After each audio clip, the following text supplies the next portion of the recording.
Bismillahirrahmanirrahim. Alhamdulillahirrabbilalamin. Wassalatu wassalamu ala asyrafil anbiya'i wal mursalin wa ala alihi wa sahbihi ajma'in. Rabbi yassir wa la tu'assir. Rabbi tammimu bi khair ya karim. Alhamdulillah, pada malam ni kita jumpa lagi dalam sesi live Uncle. Sufyan Ismail merupakan pengamal perundangan syariah. Setiap malam insyaAllah kita akan share beberapa isu-isu mahkamah syariah, undang-undang syariah untuk pembelajaran kepada semua followers Uncle yang berminat untuk tahu dan mengetahui lebih mendalam mengenai apa hak-hak setiap orang di dalam undang-undang syariah. Okay? Terutamanya dalam hal-hal undang-undang keluarga Islam, okay? Ataupun tata cara malah. Okey, sebelum tu Uncle mau tanya dulu sama followers Uncle yang mana sudah pun berada di dalam wall. Tak kisahlah yang di FB, TikTok, Insta. Boleh komen suara Uncle clear ke tidak. Okey, kita ada sudah si Ain Syazwani. Waalaikumsalam. Puan Ain Syazwani daripada mana? Daerah mana? Mungkin boleh beritahu Uncle, suara Uncle clear ke tidak? Haji Uncle, siapa ni? Hana Humaira. Ya, clear juga Uncle. Puan Hana daripada mana tu? Okey.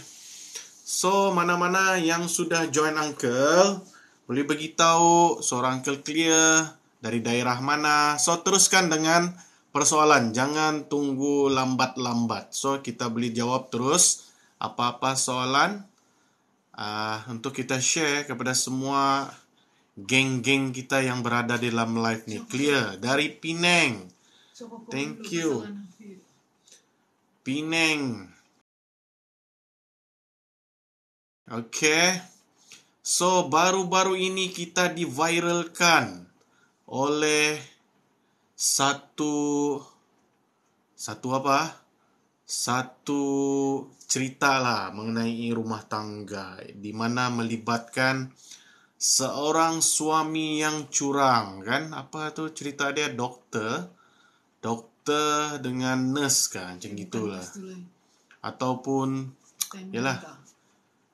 Jadi cerita-cerita begini kalau kita nampak memang macam menjadi pengajaran lah, kan? Dengan mudahnya seorang suami melafazkan cerai, talak di luar mahkamah apabila sudah diketahui, orang selalu panggil kantoi lah, kan? Kantoi. Apabila istrinya datang ke rumah, buat video, ambil video, tangkap, kan? So, tanpa segan silu, tanpa apa, terus lafaz cerai. Wow, begitu mudah. So, benda-benda beginilah yang tidak sepatutnya berlaku, tapi dia berlaku. Okay? Alright, kita kenalan dulu. Dari Negeri Sembilan. Thank you orang Negeri Sembilan, clear. Okay, orang Negeri Sembilan macam mana? Banjir sudah okay? Penang, thank you, clear. Tanya typo sudah Uncle. Apa topik malam ni Uncle? Topik kita macam biasa, whatever persoalan syariah, tanya saja. Uncle tidak spesifik pun topik apa-apa. Sebab bila Uncle topik bagi satu topik pun, orang tetap akan tanya soalan lain. So, kita terus je jawab soalan. Sebab ramai juga yang PM Uncle mau tanya, kan? So, persoalan-persoalan tu bolehlah tanya di sini. Sebab ruangan ni merupakan ruangan yang free of charge. So, kamu boleh tanya. Sebab bila kamu PM Uncle terus terang. Uncle ni merupakan profesional yang swasta. So, apabila ada orang bertanya tu secara PM, Uncle akan buat charge perkhidmatan. So, bila orang mau free, Uncle cakap jumpa Uncle dalam live. So, tanyalah di sana. InsyaAllah Uncle akan jawab. Sebab apa Uncle suruh tanya dalam live?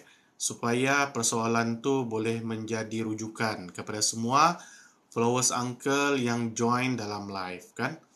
Okey. Assalamualaikum. Kita ada si Aki. Waalaikumsalam. Clear juga dari Kota Marudu. Thank you orang Kota Marudu sebab join malam ni. Saya nak tanyalah, kalau nak tuntut nafkah anak, edah and mutah perlu guna lawyer ke? Dia macam gini, whatever tuntutan di mahkamah, kamu boleh menggunakan hikmat peguam ataupun tidak. Tiada masalah. Yang selalu menjadi masalah apabila membuat tuntutan tanpa ada peguam, dia ni terumbang-ambing lah. Banyak prosedur dah tahu, banyaklah benda kelompangan yang, yalah, kamu tidak boleh mengharapkan mahkamah akan memberi rujukan sepenuhnya. Sebab mahkamah bukan tempat untuk kamu belajar. Dia hanya bagi secara umum. So, benda itulah yang kadang-kadang menyusahkan orang awam daripada membuat tuntutan. Mungkin tuntutan tu tidak akan mencapai objektif. Kadang-kadang kamu niat mau buat satu benda A, tapi kadang-kadang dibagi makluman pasal B. Bila sudah proceed, jadi lain. Itu selalu berlakulah di mahkamah disebabkan oleh misunderstanding di antara orang mahkamah dan orang awam. So, benda-benda beginilah yang kadang-kadang ada miscommunication tu, menjadikan kamu punya tuntutan tu, dia tidak seperti mana yang kamu harapkan. Bila kamu ada peguam, peguam tu akan lebih membantu menyusun atur supaya kes kamu tu berjalan dengan lebih baik. So, kalau kamu cakap, perlukah bagi uncle, macam kita lah, kalau kita tidak tahu jalan tu, kita perlukan guidance untuk tahu jalan tu. Kalau kita main tembak-tembak saja, mungkin kita akan lambat sampai. Bukan cakap tidak, mungkin juga tidak sampai. Kan? Jadi benda ni tepuk dada, tanyalah selera lah. Ada budget, cari yang swasta. Tiada budget, try cari bantuan guaman. Okay? So, waalaikumsalam juga kepada Langit Tenang. Ayu, uncle, boleh terangkan lagi tak maksud apa ni? Hilang penjagaan hadanah dan bila si ibu berkahwin. Okey, macam ini. Untuk benda ni, untuk kamu lebih detail, kamu boleh cek laman web uncle lah, sufyanassociate.com ataupun Sufyan Ismail. Di sana uncle ada bagi tahu pasal macam mana hadanah tu, hilang hak jagaan anak. Secara umumnya, ada 5 perkara di dalam undang-undang membolehkan seorang ibu itu boleh hilang hak jagaan anak. Salah satunya adalah berkahwin baru. Dalam undang-undang tu cakap berkahwin kepada yang bukan mahram terhadap anak. Contoh, memanglah kebanyakan orang nikah. Ni mana ada orang nikah? Jaranglah orang nikah. Kamu akan nikah kembali kepada adik-beradik bekas suami kamu. Itu jarang. So, maksudnya memang suami itu bukan daripada keluarga yang dekat terhadap suami. So, itu merupakan salah satu sebab yang membolehkan ibu tu hilang hak jagaan anak. 1, kahwin baru. Kedua adalah cuba berpindah ataupun cuba mengelak daripada bapa kandung tu untuk melawat anak atau berjumpa anak. Itu yang kedua. Yang ketiga, ini jelas murtad, keluar daripada Islam. Yang keempat tu adalah berperangai keji secara terbuka. Contoh berperangai keji secara terbuka ni selalunya macam contoh, ibu tu terlibat dengan kerja yang tidak baiklah. Contoh GRO, jadi escort girl, pusher dadah, kan? Kerja di bar sebagai pelayan. Benda-benda ni dianggap membuat satu perkara keji di dalam anggapan orang Islam syariah secara terbuka. Yang terakhir, yang kelima ni adalah cuai di dalam penjagaan anak. Contoh, kamu berlaku penderaan terhadap anak. Itu salah satulah. Yang kedua, contoh, kebajikan anak tu terabai. Sepatut anak ni sekolah, kamu ndak kasih sekolah. Dia punya kebajikan dari segi makanan, kesihatan pun kamu ndak jaga. So, benda-benda begini boleh menyebabkan seorang ibu kandung tu hilang hak jagaan anak dan bolehlah si bapa kandung take over.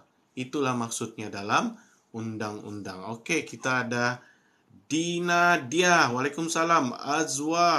Azwandi, waalaikumsalam. Daripada mana tu puan? Okey, teruskan puan dengan persoalan. Jika ada persoalan syariah. Okey, ceritakan sikit tentang tuntutan hartas pencarian. Hartas pencarian ni adalah tuntutan si isteri atau si suami. Ingat selalu yang kita faham, hartas pencarian ni dituntut oleh isteri kepada suami. Actually, di dalam undang-undang, suami juga boleh menuntut harta sepencarian. Okay? So, kamu kena tahu, suami ada hak, isteri ada hak. Harta sepencarian ni apa? Itu isu dia. Harta sepencarian adalah apa-apa harta yang diperolehi, yang dimiliki dalam tempoh perkahwinan. So, uncle, kalau rumah tu saya sudah beli, itu tanah saya sudah beli sebelum kahwin, itu adakah harta pencarian? Tidak. Tapi di dalam undang-undang, ada satu benda yang harta dibeli sebelum kahwin itu boleh menjadi harta pencarian jika berlaku penambahan ataupun perubahan. Uncle bagi contoh, suami ataupun isteri, dia beli satu biji rumah before nikah. Semasa sudah bernikah, rumah tu sudah direnovate jadi besar. Daripada rumah satu, orang cakap kecil 40 kali 30, tiba-tiba sudah dibesarkan menjadi 50 kali 30. Mungkin renovate dapur, renovate bilik atas. So, harta pencarian tu yang renovation berlaku tu. Sama juga dengan tanah. Contoh tanah masa suami beli, tanah tu kosong. Sudah kahwin, tanah tu diusahakan. Contohnya buat petrol pump ataupun menanam kelapa sawit, menanam pokok getah. So, usaha tambahan terhadap tanah itu dianggap harta pencarian. Tapi tanah itu tidak, sebab itu merupakan tanah yang dimiliki sebelum berkahwin. Okey? So, itu adalah harta sepencarian. Okey, kamu boleh buat tuntutan di mahkamah, either suami ataupun si isteri. Okey, faham? Siapa yang tanya uncle ni? Si Sarah Hija. Okey, harap Puan Sarah faham dan berpuas hati uncle punya penerangan. Kita ada Mursalin bin Samaun. Waalaikumsalam. Minta pandangan uncle kalau bernikah dengan perempuan berwalikan hakim. Tiada masalah berwalikan hakim kah? Berwalikan mujbir dia kah? Bapa, adik, sama saja. Tiada masalah. Pandangan apa yang sepatutnya kamu kehendaki? Adakah kamu mau tanya uncle macam mana cara mau buat permohonan wali hakim? Wali hakim ni kita boleh minta walaupun ada walinya, tapi walinya ni kita tidak tahu kedudukannya di mana. Kadang-kadang mungkin dia tidak jumpa bapa dia bertahun-tahun. Oleh kerana dorang tidak dapat membuktikan bapanya ni hidup atau mati, selalunya golongan perempuan yang begini ni disarankan untuk membuat permohonan wali hakim. Kalau yang mu'alaf tu confirm lah wali hakim, tiada masalah sebab tiada wali yang masuk Islam. Itu adalah istilah isteri yang berkahwin dengan suaminya dengan wali hakim. Okey? Ingat, ada satu isu yang selalu timbul ni. Orang yang nikah kampung. Ataupun nikah kampung kalau anda faham ni, nikah yang tidak berdaftar, bukan di jabatan agama. Kebanyakan orang ni nikah sindiket lah. Sudahlah perempuan ni mu'alaf, pandai-pandai pula imam kampung tu kasih nikah berwalikan hakim kono. Padahal wali hakim ni perlu mendapat perintah daripada mahkamah syariah. Bukannya imam yang kasih nikah. Macam mana mau dapat? Mesti ada satu perintah mahkamah. Okey, yang kertas warna kuning tu dia cakap wali hakim kebenaran untuk bernikah menggunakan wali raja. Okey, wali raja, wali hakim samalah. Okey. Harap siapa ni si Mursalin faham apa explanation uncle. Seterusnya kita ada Miss Jessie. Uncle, kalau ibu tunggal yang belum pernah kahwin, Terus mau nikah nanti di dalam borang nikah mau letak apa ya? Bujang apa tuh? Bujang lah sebelum belum pernah kawin. Bujang tapi ibu tunggal. Oke, tulis ya bujang Miss Jessie, sebab kamu tidak pernah bernikah di mana-mana di jabatan agama. Seterusnya, paling soalan. Nordiana lah ni kan. Kalau diulang banyak kali jatuh talak dan selalu sebut saya dah cerai si Siti, jatuh ke talak? Kalau berulang sebut talak, maksudnya kalau dia direct cakap saya talak isteri saya atau di depan kamu, sepatutnya benda tu mau disahkan lah. Berapa kali sudah dia lafaz. Dia bergantung kepada hakim. Ada hakim kadang-kadang memutuskan biarpun dia sebut banyak kali, mungkin hakim boleh putuskan satu. Ada hakim kadang-kadang dia ikut berapa kali yang disebut. That's why itulah Uncle cakap, mana-mana lafaz cerai ini perlu didaftarkan ke mahkamah, biar hakim bicara yang putuskan. Sebab hakim dia ada otoriti, ada kuasa memutuskan talak berapa, talak 1 kah ataupun talak 3. Okey, siapa ni? Nordiana. Okey, kita ada si Umi Faizi. Uncle, adik Sia lama sudah tunggu kena panggil oleh mahkamah. Baru telefon tadi, tapi tidak ada tarikh konon. Macam mana lah itu, Uncle? Cerai fasa. Yang itu, Uncle susah mau jawab. Sebab itu kerja mahkamah. Okey? Tapi apa yang Uncle boleh nasihatkan, apabila kamu minta tarikh sebutan kes ataupun tarikh bicara kes kamu, Umi, pastikan kamu jangan pakai air liur, pakai telefon. Tidak official. Macam mana orang mau percaya kamu cakap kamu sudah telefon balik-balik? Tidak, buktikan. So, paling bagus kamu buat surat rasmi. Memohon tarikh sebutan yang seterusnya. Lepas tu sudah kamu buat surat tu, pastikan kamu buat pendua. Ada photostat, suruh dia cop penerimaan tu. Jadi kamu ada bukti sudah yang kamu pernah minta tarikh. Bayangkanlah, kalau kamu buat itu berkali-kali, InsyaAllah pihak mahkamah akan rasa serba salah dan malu juga bila surat permohonan tarikh baru kamu tu sudah sampai 3-4 kali. Actually, Uncle selaku pengamal perundangan pun selalu buat begitu.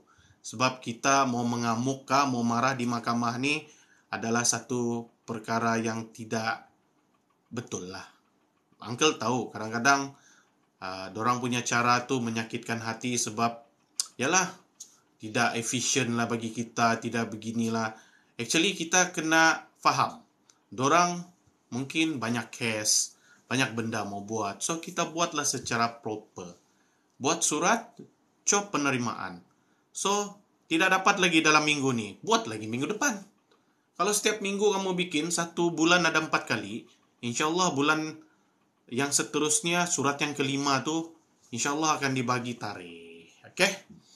Itulah Uncle punya advice lah. Uncle, sudah boleh bukakah kes Faraid kah? Yes.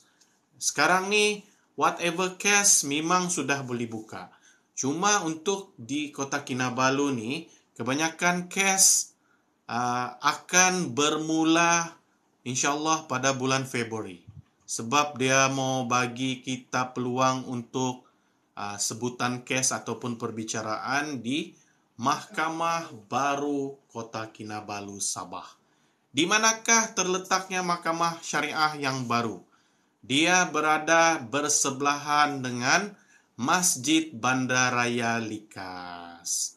So, itulah kebanyakan tarikh tu. Selalu kena bagi yang sekarang ni Uncle dengar, dorang akan bagi tarikh pada bulan Februari. Sebab awal Februari, mahkamah akan berpindah ke mahkamah baru. Okey? Itulah info yang Uncle mau bagi tahu untuk orang di negeri Sabah. Okey, kita ada Nurul Syuhada. Anak yang tidak berbinkan bapa kandung, dia layak ke nak tuntut anak tu, Uncle? Jawapannya tidak layak. Anak yang berbinkan atau berbintikan Abdullah adalah hak hakiki kepada ibu kandung dan keluarga ibu kandung sahaja. So, si bapa biologi itu tidak berhak untuk membuat tuntutan hak penjagaan. Okey? Faham Nurul, Puan Nurul? Clear? Soalan seterusnya. Siapa yang bagi salam uncle nih? Si Baby. Waalaikumsalam Baby. Thank you. Langit tenang. Belanja uncle roti canai 4 keping. Kenyang terus uncle. Walaupun dah makan. Assalamualaikum uncle. Waalaikumsalam. Yayu. Siapa yang bagi Ros nih? Thank you. Ada lagi yang bagi uncle mini speaker. Thank you. Bagi durian lagi. Siapa tu? Si Aki. Thank you. Alright, soalan seterusnya. Daripada si Maksu Asma. Lafaz cerai luar mahkamah adakah dikenakan denda? Bagi lafaz cerai mahkamah yang telah disahkan, dia akan didenda. Dia tu maksud uncle suamilah yang tukang lafaz tu. Didenda oleh siapa? Pendakwa syariah. Tapi dia tidak didakwa di dalam kes PCLM, dia didakwa dalam kes yang berlainan, Okey.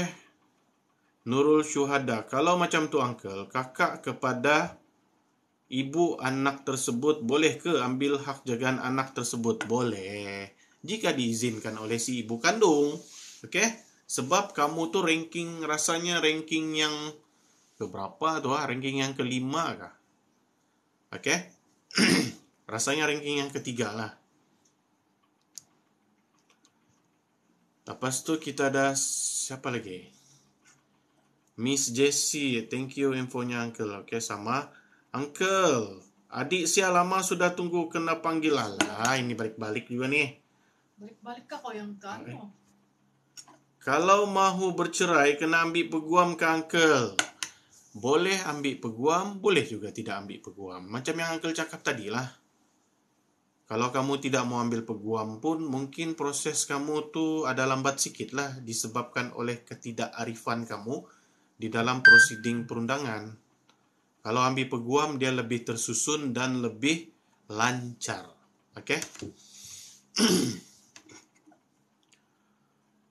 Uncle, bila lafaz cerai luar mahkamah adakah dikenakan? Si Sun, Shini kah? Uncle, bila bini dah failkan cerai, tapi laki buat tak peduli, hakim boleh ceraikan diorang kan? Boleh, tengoklah jenis cerai apa. Kalau jenis cerai fasah, taklid memang boleh. Kalau cerai biasa, selalunya dia perlu ke peringkat hakam. Taurus, salam uncle, Waalaikumsalam. Mau tanya, kalau hampir setahun tidak tinggal sama-sama dalam proses cerai, masih ada edah? Edah ni sentiasa ada. Edah ni adalah merupakan masa ataupun period selepas ditetapkan cerai. Contoh hakim menetapkan cerai pada hari ini. Bagi isteri yang normal maksud uncle normal ni yang tidak mengandung lah. Edahnya adalah 3 bulan atau 3 kali suci bagi mereka yang periodnya normal lah.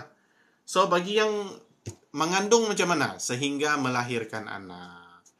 Macam mana dengan PCLM uncle? Dengan edah, dia based on keputusan hakim. Kalau hakim putuskan sabit lafaz cerai itu sah pada tarikh lafaz tu, contohnya pada tahun lepas, so maksudnya edahnya sudah habis lah. Faham kita ada si Bella, NRL, Nurul Bella kan nih. Waalaikumsalam. Kita ada Mami kecil. Waalaikumsalam. Thank you for join. Uncle punya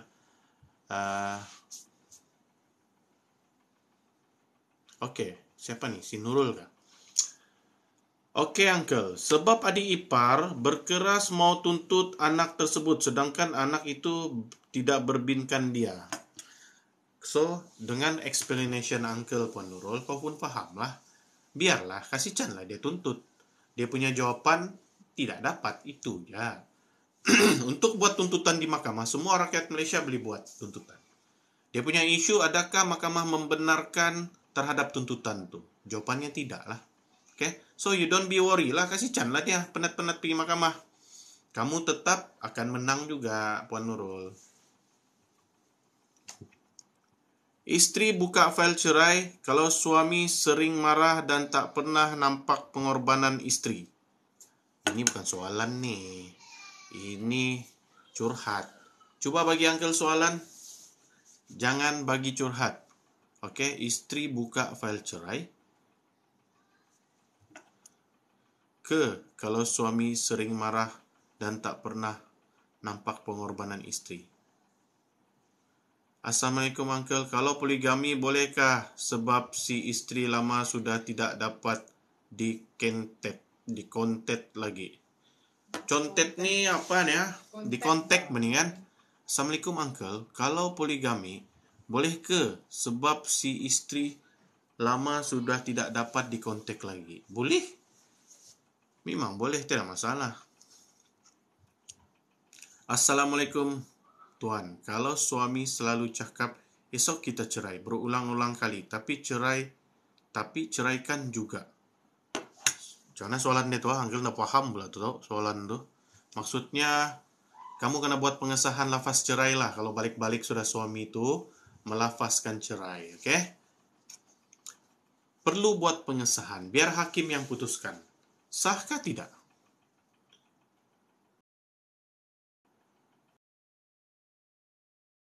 Jika suami tak pernah bayar rumah dan tak pernah renovate, adakah bekas suami layak tuntut? Memang tidak layak lah.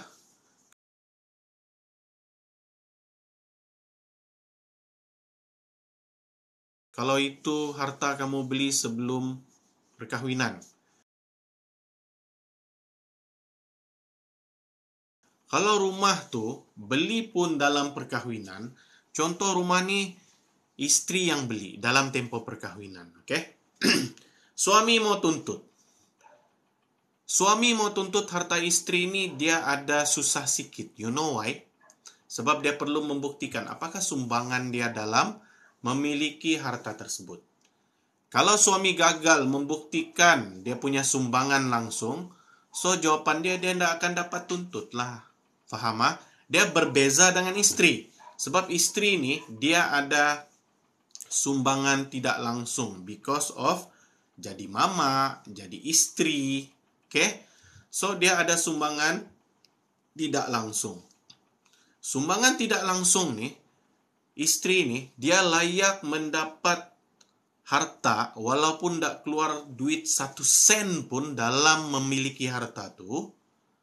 Dia boleh tuntut paling tinggi setakat ni di mahkamah adalah 1/3 daripada nilai harta tersebut.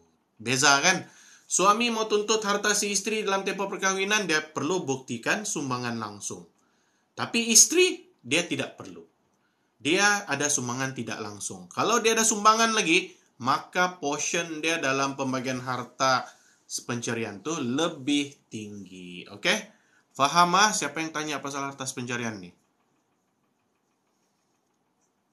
Si Jasnita. Okey, Abdul Razak.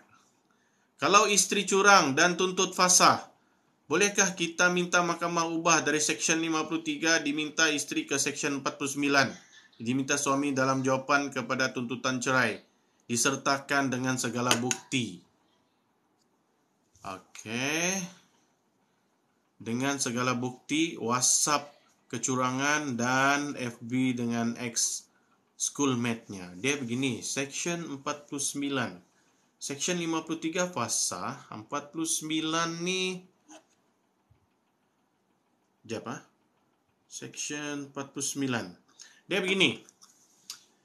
Mana-mana kes cerai, dia hanya boleh ditukar seksyen ke 47. Kalau yang Sabah lah, maksudnya cerai secara persetujuan. Fasah tidak boleh ditukar kepada seksyen lain, melainkan ada isu baru. Contoh ada lafaz cerai luar mahkamah. Yang itu boleh. Kalaulah istri memfailkan fasah, jika kamu punya fakta istri itu curang, kamu perlu bela diri kamu dalam tuduhan fasah. Selalunya, dalam mahkamah, pengalaman uncle lah. Minum dulu lah. Bismillahirrahmanirrahim. Walaupun si istri itu curang, jika dakwaan fasahnya mengenai nafkah dan lazim disakiti, contohnya dipukul, walaupun dia curang, dia masih boleh bercerai secara fasah. So, kepada husband and suami-suami, make sure nafkah tu kamu supply. Jangan putus. Nafkah apa? Nafkah zahir. Okay? Maksudnya duit perbelanjaan pribadi istri. Bukannya nafkah dapur. Dapur tu kamu bagi nafkah, makannya ramai. So, dia tidak dianggap totally nafkah istri. So, be careful. Jawapan tadi Abdullah, kalau kamu mau tukar pergi section lain, memang tidak dapat. Melainkan kamu ada isu baru kamu kasih timbul, adanya lafaz cerai luar mahkamah. Itu boleh ditukar. Sebab mana-mana kes cerai, jika ada pengesahan lafaz cerai akan diutamakan. Okay? Dia overlap semua kes tersebut. Sebab benda tu sudah berlaku. Perlu disahkan di mahkamah. Alright. Waalaikumsalam Puan Raya Ali. Alright, soalan seterusnya apa ni ya? Kita cek dulu. Si Cahaya Nur. Sudah Cahaya Nur lagi ya. Dia selalu menuduh yang saya ni teman lelaki dekat luar, padahal saya tidak pernah melakukan apa dari tuduhan. Okey. Apa soalannya itu, Puan? Itu penjelasan. Lepas tu kita ada si Hani Koma. Waalaikumsalam. Mau tanya, Jahins kita dengan Jabatan Hal Ehwal Negeri Sarawak ada link kah? Tidak. Dia actually link tu secara langsung memang tidak ada. Secara tidak langsung, setiap jabatan agama dorang memang boleh menghubungi lah. Itu yang Uncle tahu. Tapi kalau link indirectly in system tu tidak ada. Dia kalau Sabah lah, Sarawak lah. So kita kena cek juga di Jabatan Agama Negeri masing-masing. Okay? Cuma pegawai-pegawai Jahin ni ataupun pegawai-pegawai Jabatan Agama ni dorang ni boleh menghubungi lah. Okay, kita ada Nabi Nani Balkis. Waalaikumsalam. Thank you for join Uncle punya live pada malam ni. Hai Uncle, hai. Siapa ni yang hai ni? Zara Kila. Thank you Zara. Jasnita. Siapa ni Jasnita? Kenapa lah kau kasih gambar hitam legam ni? Kah hijau macam mana? Yang ke double hak. Si Ila. Tuntutan fasah memang lambat kah? Ada tempat lambat, ada tempat yang tidak lambat. Mau cakap sekejap tu bohong lah kan? Uncle, saya nak tanya, urusan mahkamah perceraian tu ambil masa berapa? Depends on jenis cerai yang kamu buat tuntutan. Okay? Ada yang cepat, kalau contoh yang paling cepat cerai ni apa? Cerai persetujuan, fast track. Hari ini pohon kena bagi tarikh, terus cerai. Okay? Itu fast track. Perantau sepi. Waalaikumsalam.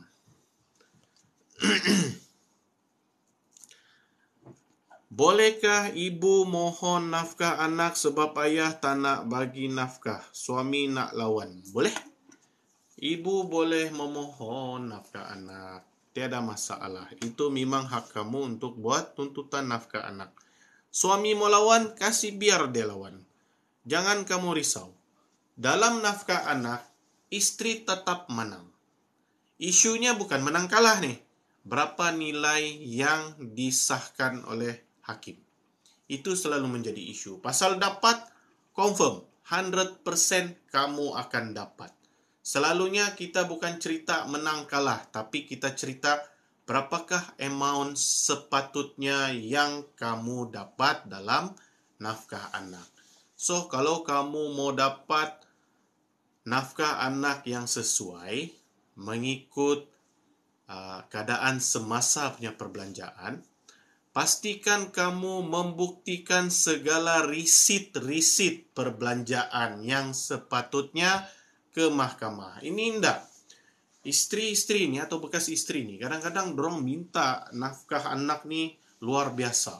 Ada yang minta 5,000, ada yang minta 3,000. Actually itu bukan isu Isu dia bila hakim minta mana bil-bil perbelanjaan anak yang sampai pergi 3,000, 5,000. Kau tahu apa jawapan ibu-ibu ni? Saya tidak simpan. Isunya sekarang macam mana mahkamah mau meluluskan? Mahkamah hanya meluluskan mengikut pembuktian perbelanjaan anak. Okey? So, kamu kena bersedia untuk membuktikan setiap keperluan dan perbelanjaan anak tu melalui dokumentasi. Faham Alright. Aduh. Kita ada owner garang. Mesti garang ni. Assalamualaikum, nak tanya, kalau dah lafaz taklid, lepas tu nak bercerai macam mana? Boleh jelaskan? Lafaz taklid tu depends macam mana dia punya lafaz. Kalaulah contoh lafaznya, kau tidak balik rumah, kita akan bercerai malam ni. Betul-betul pula bini yang dah balik rumah. Stay saja di rumah mama bapak dia. So, itu dianggap lafaz taklid. Tapi lafaz taklid tu merupakan lafaz taklid cerai di luar mahkamah. Jadi, kamu perlu daftarkan kes kamu tu di mahkamah berdekatan, di mana kamu bermastautin atau bermukim, dalam pengesahan lafaz cerai, dalam kurungan lafaz taklid. Okey? Apa lagi tanya ni? Uncle, bolehkah buat lafaz cerai depan hakim di Sabah sedangkan kes berjalan di Sarawak sebab kesukaran ke Sarawak? Uncle pernah buat macam ini. Uncle punya kes, Uncle mewakili isteri yang berada di Sabah dan dia punya husband tu ketika itu bermastautin di Kelantan. Tapi bila ada persetujuan cerai, so Uncle mohon Mahkamah Kelantan mendengar lafaz cerai si suami di hadapan Hakim Kelantan. Selepas tu, kes tu diputuskan di Sabah. Boleh, tidak masalah. Boleh memohon melalui surat rasmi lah. Okey? Soalan seterusnya, bulan Juwita, selepas mahkamah tentukan keputusan kadar eddah and muta'ah, berapa lama untuk pembayaran tersebut selesai? Pembayaran tersebut selesai adalah mengikut macam mana yang diputuskan hakim lah. Kalaulah hakim putuskan untuk suruh bayar secara lamsam, maka bekas suami itu kena bayar lamsam. Kalaulah si suami membuat permohonan untuk bayar secara ansuran, so mengikutlah berapa kadar ansuran atau tempoh yang telah disahkan oleh mahkamah. Tapi biasanya hakim akan bagi peluang lah bekas suami itu membayar mengikut kadar kemampuan si suami. Yang munasabah. Jangan pula yang tidak munasabah. Mau bayar RM50 sebulan. Itu melampau lah kan. Ikut yang bersesuaian lah. Sebab dalam kes Uncle punya muta'ah last time, Uncle pernah menang kes 30,000 dan suami dia mampu bayar 500 sebulan. So, bahagilah 500 berapa 30,000 bagi 500 mau ambil masa berapa tahun jugalah untuk melangsaikan muta'ah tersebut terhadap bekas isteri. Okey, perantau sepi. Waalaikumsalam. Raya Ali. Thank you for emoji good tu. Assalamualaikum, nak tanya kalau suami tak boleh bawa bincang nak buat macam mana ya? Bawa ke mahkamah.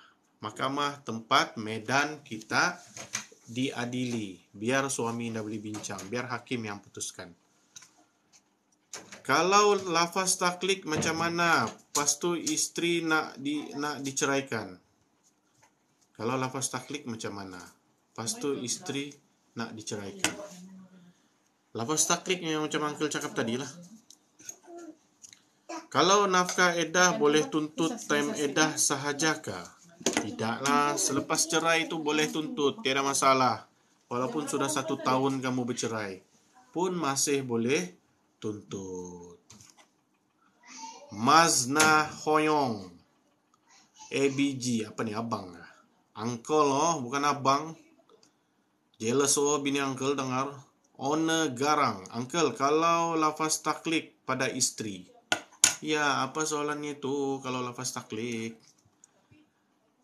Kalau pernah bernikah tidak berdaftar, lepas tu mahu bernikah lagi, apa perlu kita buat bagi pangeran? Inilah isunya. Bila kamu pernah bernikah, macam mana kita mau pastikan nikah itu sah ataupun tidak?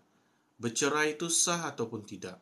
Lepas tu mau kahwin baru. Inilah isu dan kesan terhadap nikah tidak berdaftar. Kalau ikut nasihat mahkamah, mana-mana orang yang pernah bernikah perlu mengesahkan pernikahan itu dahulu.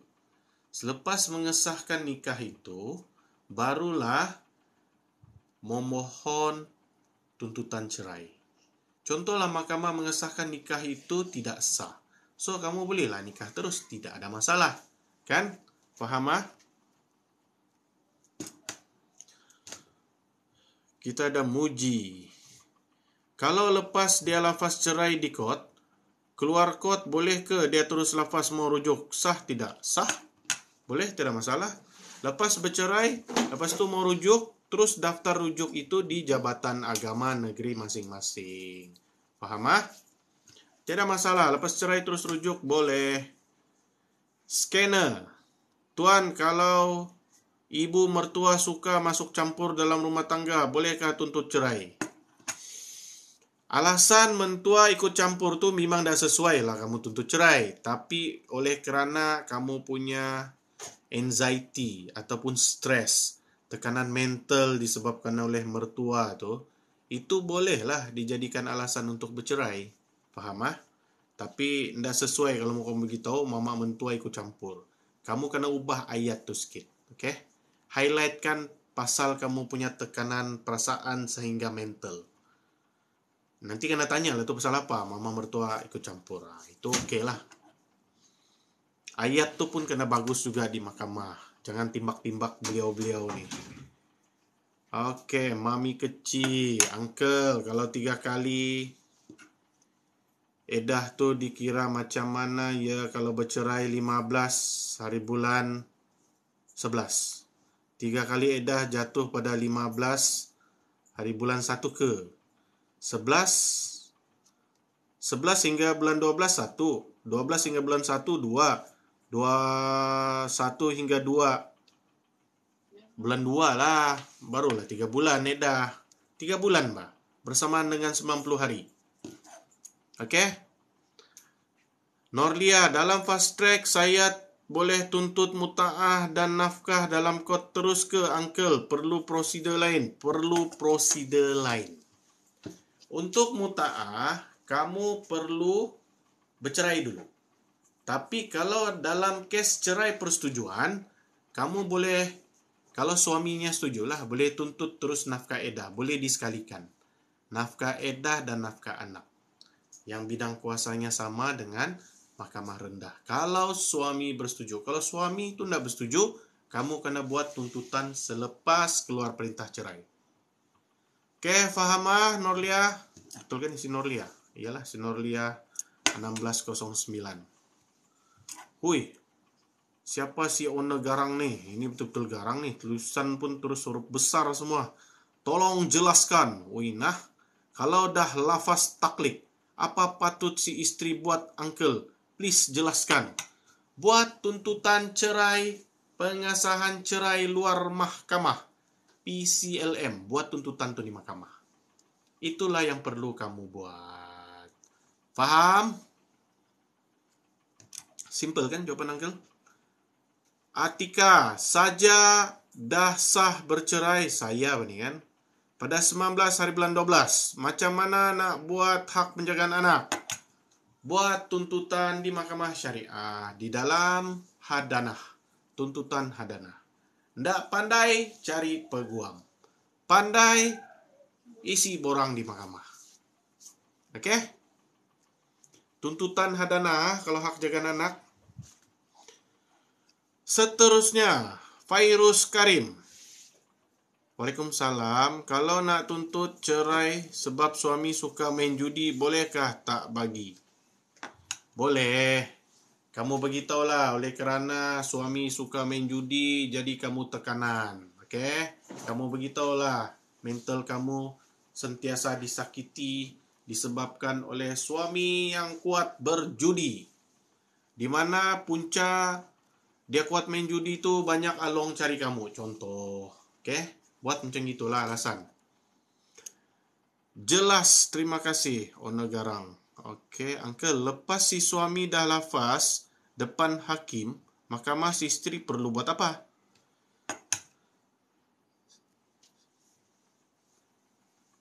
Kalau si isteri mahu dilepaskan.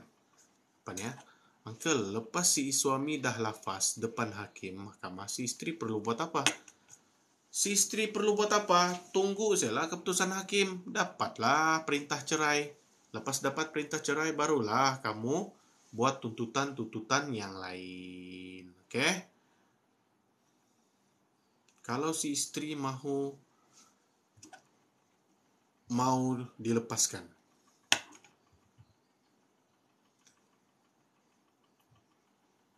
Okey? Berapa sudah? Sikit lagi. Tadi ada cakap contoh mut'ah 30K. Boleh bayar ansuran kan? Itu dibayar macam mana? Suami transfer potong gaji kah? Biasanya suami akan transfer ke akaun si isteri. Okey? Dan kalau suami setuju, dia boleh buat standing instruction. Macam itulah, supaya anda payahlah ditagih balik-balik kan? Jasnita, Assalamualaikum. Saya memang tak ada bukti perbelanjaan anak sebelum ni. Saya bercadang nak tuntut nafkah anak sebab bekas suami tak bagi nafkah. So, from now on, setiap kali beli barang, kamu kumpul tu resit. Contoh kamu ni ada kereta, mau hantar anak pergi sekolah, mau hantar anak pergi taska, mau hantar anak pergi pengasuh. Simpan bil minyak, simpan bil-bil perbelanjaan kereta. Simpan bil-bil yang kamu hantar anak pergi taska. Simpan risit-risit perbelanjaan beli baju anak, beli beg, beli baju buku-buku sekolah, di mana anak-anak ni tuition contohnya, ataupun pergi kelas piano kah apakah yang memang rutin yang sebelum ni. Semua kumpul risit. Bil-bil telefon, bil-bil internet, bil elektrik, rumah, sewa rumah, semua simpan. Memang ada orang tak perasan kan, dia mau nafkah anak ni termasuk sewa rumah. Sebab rumah tu anak tu tinggal. Di mana anak tu tinggal, ada elektrik, ada air, ada internet. So, masukkanlah sekali. Okey? Siapa ni? Hanikoma kah? Wajibkah si isi borang poligami jika kes cerai hanya tinggal sebutan lafaz depan mahkamah sebab mau rujuk dengan ex-wife? Uncle nak faham soalan ni. Wajibkah isi borang poligami? Apa kena mengena poligami ni? Yang bertanya ni perempuan ke lelaki ni? Wajibkah isi borang poligami jika kes cerai hanya tinggal sebutan lafaz? Bagi uncle, sabar-sabarlah. Kalau sudah tahu mau bercerai, kasih selesai itu cerai, habis edah kahwin baru yalah, nak payahlah mau buat poligami, buang masa. Sebab proses poligami ini pun ambil masa berbulan-bulan. Bukannya begini. Kan? Jangan buang masa lah. Pengalaman uncle, no need. Dia bagi 5 soalan. Jika salah satu saya dah langgar taklid bersyarat yang diberi suami. Oh, kalau begitu, buatlah PCLM puan. Sebab kamu sudah melanggar taklid. Okey? Salam uncle. Waalaikumsalam. Miss Hani. Hani apa nih? Hani Hak. Waalaikumsalam. Boleh saya tanya, bolehkah suami bagi duit bulanan pada perempuan lain tanpa pengetahuan isteri? Kamu punya soalan ni tiada dalam undang-undang. Kalau dia mau bagi perempuan lain, contohlah pekerja dia ke apakah, dia tiada apa-apa pun dalam undang-undang pasal dia mau bagi duit dia sama siapa. Isunya sekarang ada kaitan sama kamu kah? Kalaulah dia tidak bagi duit nafkah sama kamu, malar bagi perempuan, yang itu boleh. Oke? Maksudnya boleh kamu buat tuntutan di mahkamah. Alright? Saya langgar salah satu, dan nak dia cerai boleh ke? Boleh. Teruskan owner garang. Nak tanya kalau tuntut fasa, saya ambil lawyer swasta, lepas tu suami tak pergi mahkamah. Berapa kali naik mahkamah? Depends on proceeding. Biasanya uncle, kamu kena tahu proceeding di mahkamah. First, case perlu didaftarkan. Ini first punya daftar. Bila sudah daftar, dia ada sebutan pertama. Ada tulis notis sana untuk hadir ke mahkamah. Sebelum kita mau sebutan yang pertama dalam case, saman yang telah keluar ataupun penyata tuntutan daftar case itu perlu disampaikan kepada pihak defendant. Selepas tu, sebutan pertama berlaku. Bila sebutan pertama suami tidak hadir, mahkamah akan bagi lagi tarikh sebutan kedua. Dalam sebutan kedua, bila suami gagal lagi hadir, maka lawyer tu dia biasanya akan mohon perbicaraan sebelah pihak. So, sudah berapa kali? 2 kali sudah kan? Sudah masuk kali yang ketiga. Dalam kali yang ketiga, kita mohon tarikh perbicaraan. Sudah masuk yang keempat. Hari yang keempat tuh, proceeding yang keempat, bukan hari keempat. Sudah perbicaraan. Habis perbicaraan, kita diarahkan untuk buat penghujahan. Lepas tu baru ada keputusan. Tengoklah berapa lama tu proses dia. Okey? Dia ada mengikut proceeding lah. Si suami sudah memulangkan si isteri ke pangkuan familinya. Apakah sudah jatuh talak? Ini merupakan salah satu lafaz kinayah. So, perlu disahkan ke mahkamah melalui tuntutan PCLM. Sah atau tidaknya lafaz cerai tersebut adalah mengikut keputusan hakim. Jika hakim soal si suami, niat dia memulangkan kamu kepada ibu bapa kamu tu adalah bercerai, maka kamu disabitkan cerai. Jika dia cakap dia tiada niat mau suruh kamu berehat di rumah ibu bapa kamu, maka hakim akan putuskan tidak cerai lah. Depends on keterangan si suami. Thank you. Siapa ni? Si Salisa. Thank you untuk bunga ros, Momi kecil, Nordiana Comel, yang bagi Uncle Love. Bagi duit nada kan? Hazika. Assalamualaikum Uncle. Penyata akaun simpanan tu apa? Statement bank ke? JBG minta dari saya. Tanyalah JBG. Ada katanya Uncle. Penyata akaun simpanan tu. Biasanya penyata akaun bank simpanan ni dia minta pembuktian betul. Pembuktian adakah si suami tu bagi duit ke atau tidak. Begitulah mengkali tu. Tanyalah tu peguam JBG. Penyata akaun siapa? Saya kah? Atau bekas suami kah? Okay? Tanya Uncle soalan tergantung, confirm lah Uncle nak boleh jawab. Alright? Biasanya akaun bank sendiri rasanya. Bang, si Harry Black. Macam mana bang, saya dah bercerai dengan talak 3. Dan hakim cakap talak itu sah. Dan saya dah cakap saya ditkan. Okay. Kalau hakim sudah putuskan talak 3 kamu sah, maka terpaksalah kamu cari bini lain. Itu je lah jawapan dia. Bulan Juwita, apa tindakan yang dikenakan kepada suami yang enggan dan degil bayar tempoh edah dan muta'ah? Kamu boleh memfailkan dahulu saman penghutang penghakiman. Yang ini kamu boleh minta bantuan mana-mana. Apa nama dia tu? Biro Sokongan Keluarga. Dia ada di mahkamah tu selalu. Mahkamah KK ada. Jadi dalam kes saman penghutang penghakiman, kalau suami gagal membayar, kamu tahu apa jadi? Si bekas suami akan dipenjarakan. Paham ah? Dia ada proceeding yang susulan lah gitu. Terima kasih, sama-sama. Betul. Apa yang betul tuh? Siapa itu? Pok Din. Thank you Pok Din, join ni live. Cara menuntut mantan suami yang tidak sesuai hasil keputusan hakim, gimana caranya? Apa yang dia cakapnya? Baca balik. Cara menuntut mantan suami yang tidak sesuai hasil keputusan hakim, gimana caranya? Waduh, Uncle ndak paham nih bahasa. Bagi Uncle yang senang sikit faham. Uncle, kes saya PCLM. Suami tak mengaku lepas cerai. Hakim suruh bawa saksi. Kalau saksi itu bantu suami. Apa patut saya buat? Saksi itu wife suami kedua. Carilah saksi lain. Okey?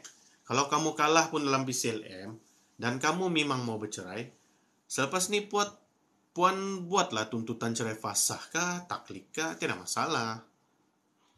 Kalah sekali bukan bermakna kalah kali ke seterusnya. Mami kecil, Uncle, kalau sudah 10 tahun kita tak dapat jumpa anak, masih bolehkah buat tuntutan jagaan anak? Boleh.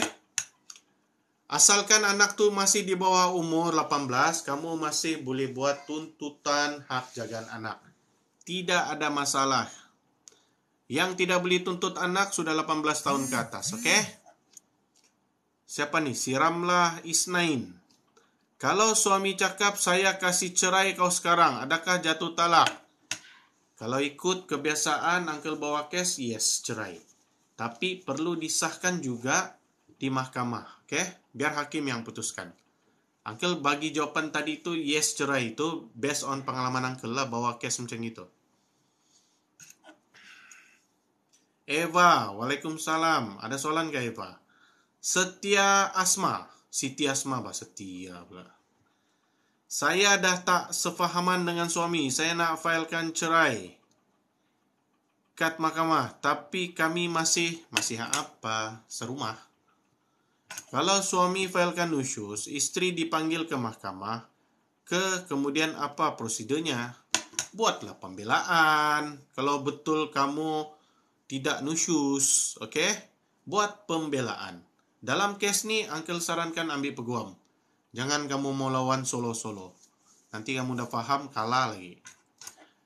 Uncle, kalau isteri failkan fasa sebab digantung tak bertali, perlu ada lawyer atau tak? Perlu. Macam mana kamu membuktikan tak bertali? Siapa ni? Si Pinky Rosinadia. Waalaikumsalam. Okey. Alhamdulillah. Uncle rasa kita sudah 1 jam. Okey. Dan Uncle berjaya menjawab keseluruhan soalan. Ada yang Uncle dah jawab, Uncle nak faham apa dia soal. Ada lagi. Okey lah, last. Si Moy Sabil. Failkan nusyus sebab suami tak nak bayar muta'ah. Betul ke syarat tuntutan muta'ah tidak boleh nusyus? Tidak. Nusyus cuma efek terhadap nafkah sahaja. Muta'ah boleh. Tidak ada masalah. So, dia silap lah tu. Kalau suami sudah 3 kali cakap, saya kasih cerai kau sekarang dan ada orang dengar, adakah sah? Sahnya lafaz cerai apabila diputuskan hakim. So, kamu perlu buat PCLM di mahkamah. Faham ah? Mana boleh cakap sah tidak sah? Sah atau tidak sah lafaz cerai, hakim saja boleh cakap.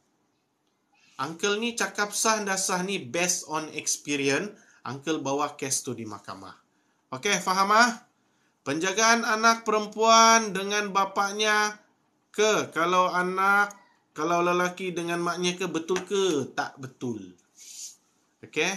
Itu tidak betul. Kenyataan yang tidak betul. Dia begini, hak penjagaan anak ni mostly-nya kepada mama. Mana-mana anak yang di bawah umur. Maksud bawah umur ni berapa? 7 tahun bagi lelaki, 9 tahun bagi perempuan. So, apabila anak tu di atas umur, dorang ni dibenarkan untuk memilih sama siapa dia mau tinggal. Tapi pilihan anak tidak semestinya hakim akan ikut. Dia mengikut kebajikan anak tuh di mana lebih baik tinggal. Oke? Begitulah ceritanya. Saya mau tanya, Cora. Kalau si laki tipu sudah masuk Islam, tapi sebenarnya tidak, macam mana tuh status perkawinan? Lucu lah soalan kamu nih. Bila masuk Islam, mesti ada sijil keislaman. Mana boleh main cakap-cakap. Pastikan ada kad Islam, ada tuh sijil pengislaman. Dia begini, Mbak. Bila kau cakap ke orang Malaysia, kau mesti kasih tunjuk IC. Bila kau cakap sudah kawin, kau kasih tunjuklah sijil kawin. Bila kau masuk Islam, kasih tunjuklah itu kad Islam ataupun sijil pengislaman. Janganlah main cakap percaya-percaya saja, woi. Soalan kamu nih soalan budak-budak. Kalau uncle jadi cigu dulu, uncle marah lah.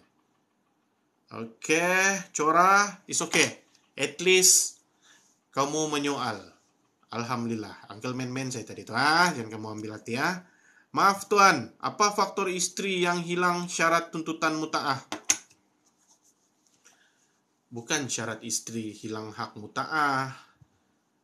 Istri yang tidak boleh tuntut muta'ah ni selalunya kes fasah punya cerai itu disebabkan oleh kemiskinan si suami. Yang itu dia tidak layak tuntut muta'ah. Sebab bercerai pun pasal suami miskin, apalagi mau tuntut muta'ah.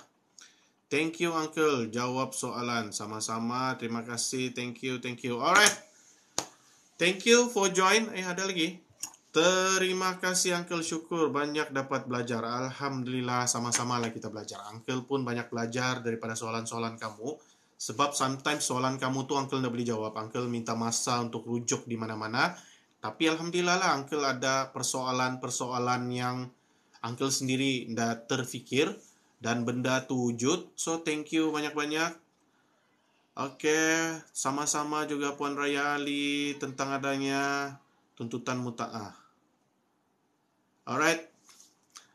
Thank you join Uncle punya live. Kita jumpa lagi malam besok, oke? Suami istri sudah tidak sebumbung selama 6 bulan. Istri minta cerai tapi suami melambatkan proses cerai. Apa istri patut buat? Lantik peguam. Oke? Kalau cakap tiada duit, ada peguam percuma. Peguam JBG. Boleh cari peguam percuma. Okay? So, Alhamdulillah, kita sudah sampai ke penghujung kita punya live. Kita jumpa lagi malam besok. Semoga sharing kita ni bermanfaat kepada semua followers Uncle. Thank you sebab meramai-ramaikan majlis ilmu kita sharing. So, Assalamualaikum warahmatullahi wabarakatuh.